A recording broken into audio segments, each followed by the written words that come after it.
pessoal, tudo bem? Hoje nós vamos começar mais um capítulo da história do Brasil, falando agora sobre a Era Vargas, assunto que particularmente me interessa bastante. Getúlio Vargas foi a pessoa que mais esteve no poder durante a nossa história republicana. Nós vamos começar agora a ver, então, alguns aspectos desse governo. Então, vamos lá.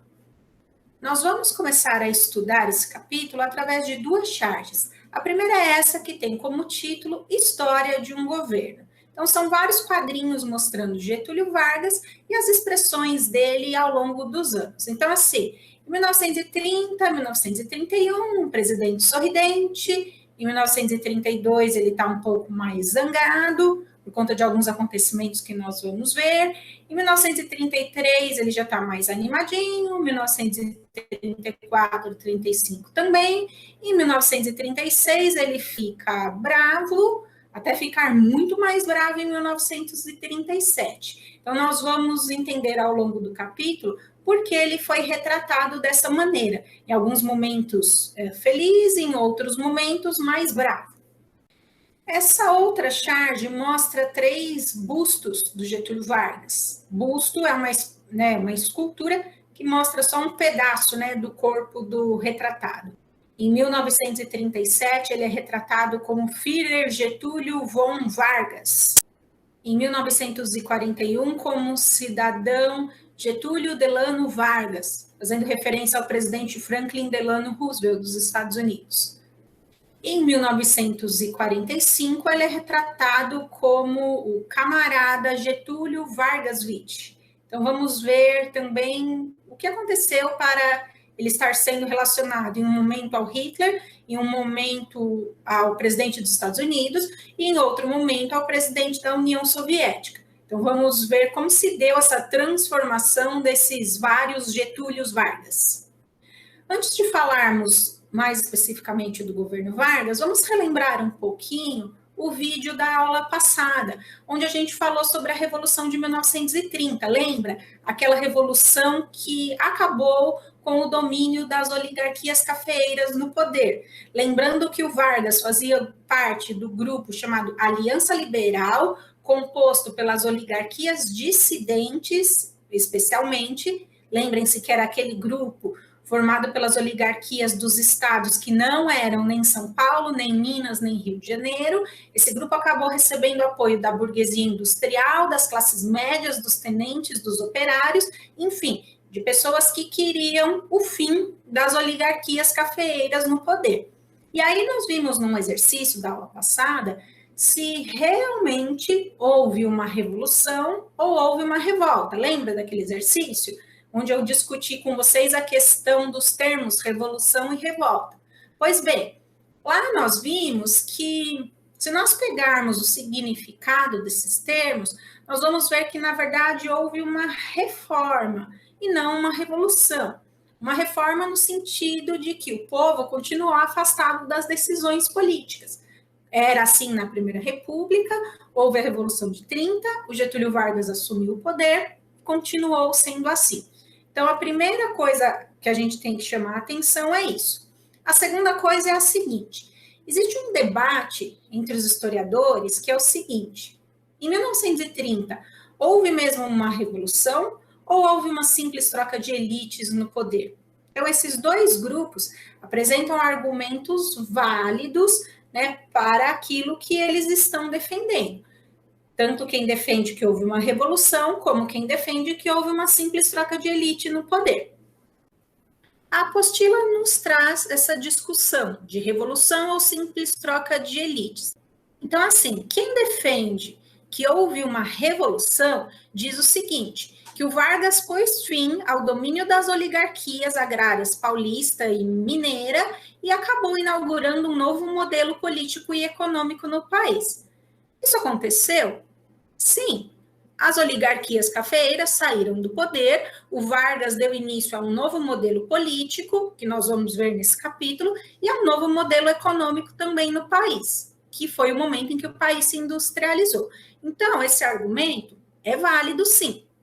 O segundo argumento diz que nenhum dos grupos que apoiou Getúlio Vargas tinha força política suficiente para dominar totalmente o governo. E aí o Vargas ocupou esse vazio de poder e deu aí ao governo dele um toque pessoal de modernidade no Brasil. Como nós vamos ver, isso acabou acontecendo também. E o último argumento é que esse novo governo atendeu parcialmente a todos os grupos, mas manteve o poder e o controle sobre todos eles. Esse argumento também é válido.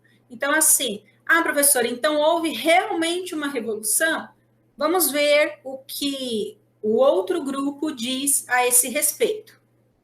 O grupo, então, que defende que houve uma simples troca de elite no poder, e essa troca teve como objetivo principal impedir a organização dos trabalhadores, defende que os industriais, grupo político que agora estava em ascensão e será apoiado pelo Getúlio Vargas, eles acabaram expandindo seus negócios e contaram com o apoio do governo para manter os trabalhadores sob controle, trabalhadores que vinham se organizando em sindicatos, greves, como a gente já falou em outros capítulos. Isso também aconteceu, como nós vamos ver. Esse grupo também defende que agora novos grupos políticos passaram a se sentir representados no poder. Então, não só os cafeicultores, agora industriais e outros grupos passam a se sentir representados, mas que as estruturas de exclusão popular foram mantidas, embora de uma maneira mais discreta do que em outros momentos, como na Primeira República. Isso também aconteceu. E esse grupo também defende que as elites agrárias perderam o controle do governo nacional, mas continuaram a exercer domínio sobre os trabalhadores rurais do país, através do coronelismo, por exemplo. Isso também aconteceu. Então, a questão é assim. Então, o que aconteceu? Foi uma revolução ou uma troca de elites? Os dois grupos têm argumentos válidos, perceberam? Mas uma coisa é fato, gente. Sendo revolução ou sendo troca de elites no poder, os grupos populares continuaram excluídos. A população mais pobre continuou sofrendo com a falta de várias coisas e o povo não teve aquela voz política que a gente imagina, que uma democracia plena teve. Então, a exclusão popular, ela continuou. Lógico, nós vamos ver que várias mudanças vão ocorrer, mas que, infelizmente, a população mais pobre não teve acesso a essa vida política do país. Como nós vamos ver também, as mudanças econômicas pelas quais o país vai passar, elas não atingiram a todos igualmente. A concentração econômica continuou, a exclusão social continuou, os trabalhadores continuaram passando por uma série de dificuldades, então, assim, houve uma revolução, a oligarquia cafeira saiu do poder, Getúlio Vargas vai inaugurar um novo momento da nossa vida política, mas, o povo continuou sendo excluído das estruturas de poder. Nós vamos voltar agora a essa imagem, para falarmos sobre os vários Vargas no poder. Porque um governo que durou tanto tempo assim, de 1930 a 1945, ininterruptos, então, assim, o Getúlio Vargas, que começou governando o país em 1930, não foi o mesmo Getúlio Vargas que terminou o seu primeiro governo em 1945. E depois ele retorna em 1951 e fica até 1954. Então, há uma mudança aí nos rumos do seu governo, na sua própria pessoa, o que ele estava decidindo aí para o país. E lógico, gente, em 15 anos o país também vai mudar bastante. Então, a partir de agora, nós vamos ver quais foram essas mudanças. O que aconteceu de importante no Brasil ao longo desses vários governos do Getúlio Vargas.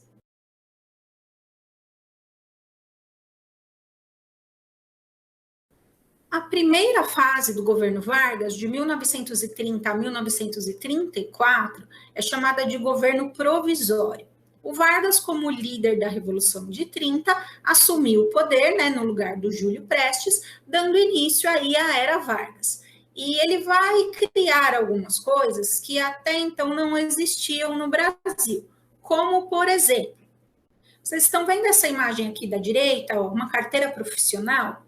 Carteira profissional hoje, ela é indispensável para quem é um trabalhador formal, para quem é um trabalhador que tem registro em carteira. A carteira profissional número 1 do Brasil foi a do Getúlio Vargas, porque quando ele assumiu o poder, ele deixou claro que ele ia governar para os trabalhadores. Tanto é que ele começava os discursos dele com a expressão trabalhadores do Brasil. Foi criado no seu governo o Ministério do Trabalho e também foram criadas as leis trabalhistas. Então, olha só, um governo que já começa atendendo aos interesses dos trabalhadores.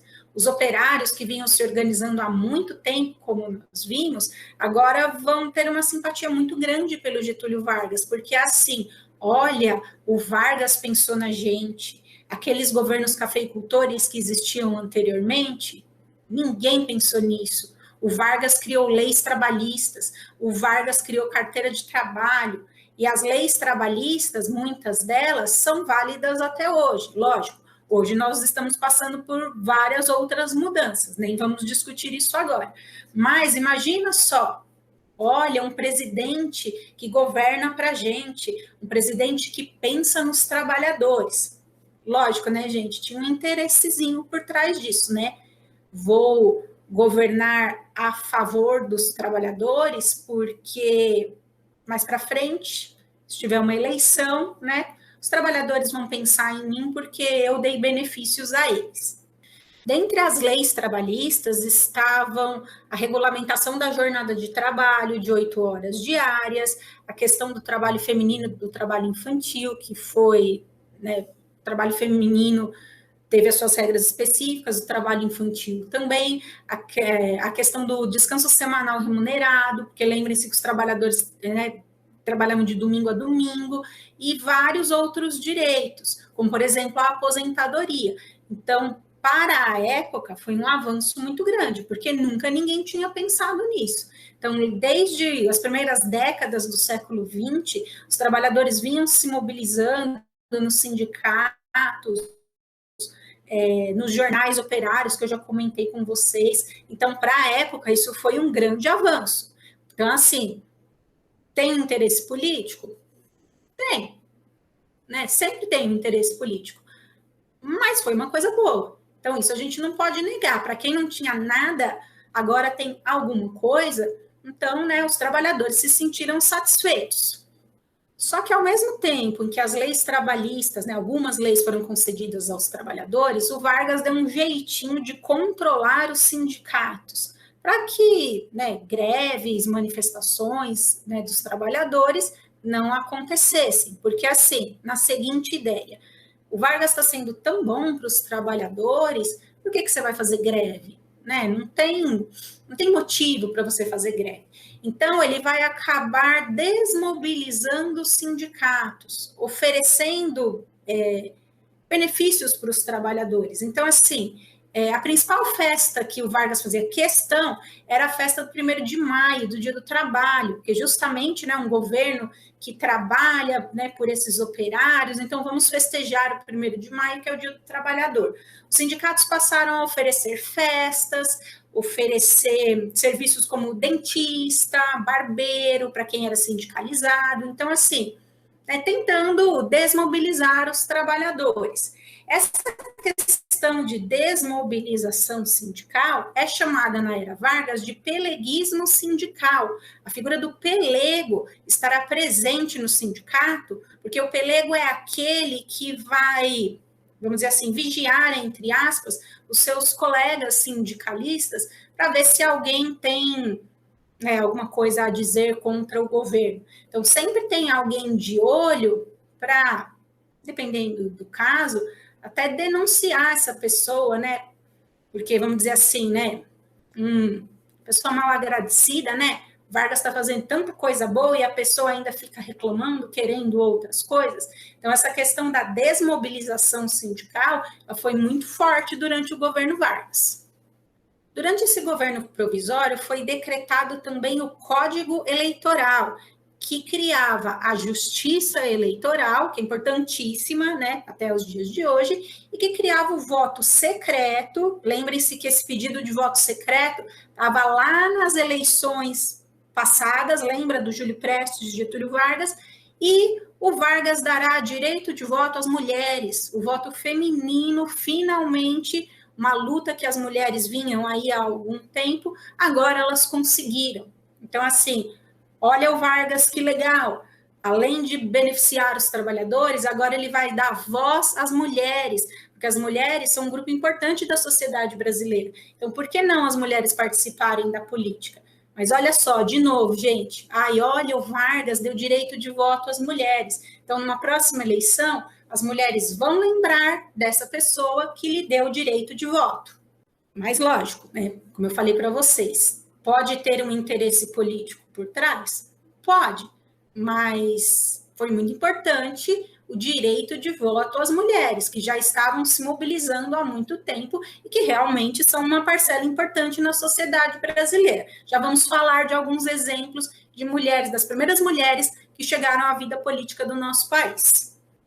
Essa foto da esquerda, essa foto maior, é um exemplo de um outro movimento que vai ganhar força no Brasil na década de 1930, que é o movimento negro.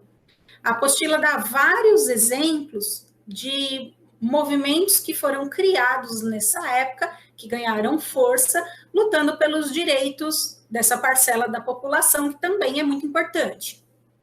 Em 1931, foi criado um movimento chamado Frente Negra Brasileira, que tinha como objetivo a igualdade de direitos entre brancos e negros. Então, percebam como essa questão é atual. Então, embora esses movimentos tenham surgido na década de 1930, ainda hoje luta-se pela igualdade entre brancos e negros. A apostila está dizendo que esse movimento chegou a ter mais de 20 mil associados e filiais em vários estados brasileiros. Então, olha que importante para a população negra em 1930 ter um movimento, né, como esse para lutar pelos seus direitos. A apostila diz aí também que o movimento acabou se espalhando e tinha, por exemplo, escolas, grupos musicais, grupos de teatro, times de futebol, um grupo que oferecia assistência jurídica a essa população. Então, foi um movimento extremamente importante. Esse movimento ganhou um destaque tão grande que alguns dos seus representantes foram recebidos pelo Getúlio Vargas e conseguiram acabar com uma proibição que existia em São Paulo, que era a seguinte: pessoas negras não podiam fazer parte da Guarda Civil em São Paulo. E eles conseguiram o direito de serem admitidos, né, na Guarda Civil. A apostila cita outros exemplos também, como o Clube Negro de Cultura Social, que foi criado em 1932, a Frente Negra Socialista, em São Paulo, a Sociedade Flor do Abacate, no Rio de Janeiro, a Legião Negra, de 1934, que tinha sede em Uberlândia, Minas Gerais, e a Sociedade Henrique Dias, foi criada em 1937, em Salvador. A Frente Negra Brasileira cresceu bastante, foi um movimento muito importante, mas em 1937 esse grupo deixou de existir, porque com o golpe do Estado Novo e o início da ditadura, Getúlio Vargas proibiu qualquer grupo que tivesse movimento político, enfim, qualquer grupo foi proibido de existir. Então aí demorou um tempo, né, para que esse grupo pudesse se reorganizar novamente. Como eu disse para vocês, ainda hoje um movimento importante. Tem muitas pautas ainda a serem discutidas sobre a questão da inserção dos negros na sociedade, a igualdade entre negros e brancos, a questão da violência, mas sem dúvida nenhuma que em 1930, né, na década de 1930, esses movimentos foram muito importantes para essa população. A apostila cita aqui no cantinho a Revolução Constitucionalista de 1932, que aconteceu aqui em São Paulo, e foi assim.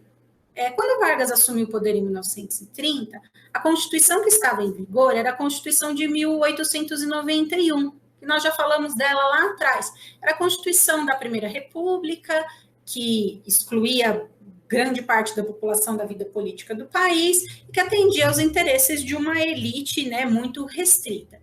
E aí o Vargas assumiu em 1930, então era uma nova era, um novo momento, né, da nossa história, e era hora de fazer uma nova Constituição. Só que aí o Vargas não convocava essa Assembleia Constituinte para fazer, né, essa nova Constituição. Em 1932, os paulistas não aguentaram esperar e começou essa revolução contra o Getúlio Vargas, pedindo aí, né, a convocação de uma Assembleia Constituinte para a elaboração de uma nova Constituição. Por isso, o nome é Revolução Constitucionalista.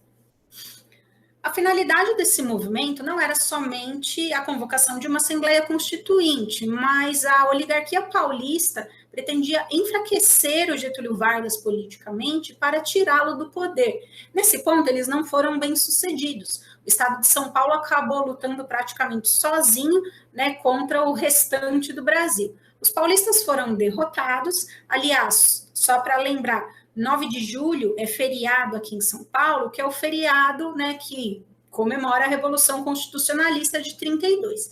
Então, apesar da derrota, o Vargas acabou cedendo aí e convocou a Assembleia Constituinte, né, que vai elaborar a nossa próxima Constituição. Vou encerrando esse primeiro vídeo por aqui, terminando aí então com o governo provisório. No próximo vídeo a gente fala sobre o governo constitucional de Getúlio Vargas. Então, vejo vocês lá. Até mais. Tchau!